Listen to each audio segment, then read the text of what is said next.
Hello and a very warm welcome. You are watching Gravitas Plus. I am Molly Gambhir. How many times in a day do you find yourself reaching out for your phone?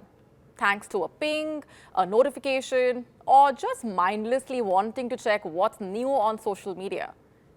And the next thing you know, you are hooked. You get lost in the digital world. Yes, we live in the digital age, but that also means our lives end up revolving around our digital devices. How many hours in a day do you end up spending on your phone? Are you addicted to social media or to your digital devices? For many, it's a constant craving. We do know social media addiction is real. If you are someone who is dealing with it or has dealt with it, you would know just how consuming it can be. But have you heard of something called digital dopamine? And how do you know if you are becoming a digital dopamine addict? Thanks to digital media, perhaps. Well, let's dive straight in. First up, dopamine, as you would know, is often called the feel-good hormone. Basically, the higher the dopamine release, the more addictive something can be. Have you heard of the internet addiction disorder, for example? What is internet addiction?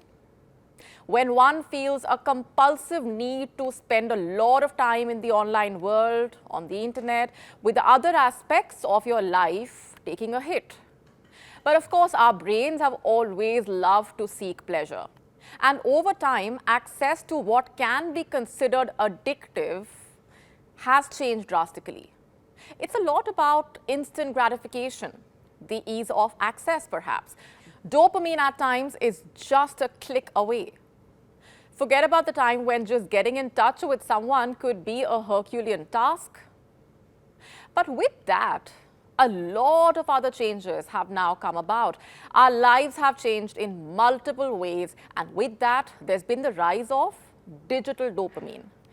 In fact, with large sums of money being pumped in, attention spans going down, quick hits, and the battle for dopamine hits intensifying, the list of benefits of living in a connected world is extremely long, of course, but serious concerns have also been raised over the impact that the increasing reliance on online platforms, digital devices, and technology can have on us. One serious concern is also the impact on health. For example, a study in the Journal of the American Heart Association shows increased time on digital devices or watching TV among children and young adults is linked to risk factors like high blood pressure and high cholesterol. So the patterns of screen use in childhood could also impact you lifelong, for example. The study's authors pointed out excessive screen time makes it tougher for children to get quality sleep, increasing the heart health risks. There's also the question of what if one gets obsessed with what goes on in the online world? There could be behavioral symptoms, psychological impact, with a severe impact on daily lives in some cases. In fact, you would be aware the loneliness epidemic, as it's called, is on the rise. So are mental health issues. You would also know about the concept of FOMO, fear of missing out. The struggle is real for many. The constant urge to check your phone, some might not even realize they are addicted. And some might be doing a good job of balancing it all out. Basically, self-reflection is important. You could ask yourself, is using technology occupying your time and attention that you feel could be better used elsewhere? From apps that temporarily lock people out of their devices to luxury retreats, limiting guest Wi-Fi access, and restaurants that ban phones at the table, such solutions promise to help boost well-being by letting people reconnect with real life. Interest in digital detoxing has also been increasing steadily. We've all heard about digital detoxes, mindfulness practices, or reducing the need for a dopamine boost. The first step, of course, is observing your behavior and acknowledging if there is a problem. Basically, try and reset the brain's programming if you need to. A dopamine fast, to put it simply, perhaps, which could mean that you could try and stay away from stimulation if you need to, in whatever way possible, if you are dealing with the constant cravings and feel the need to address them.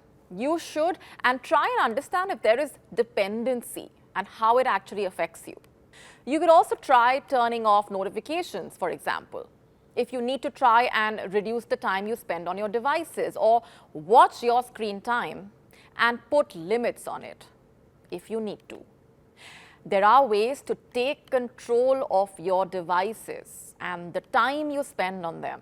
In some cases, just consciously trying to stay away from your phone for a certain period of time can be beneficial.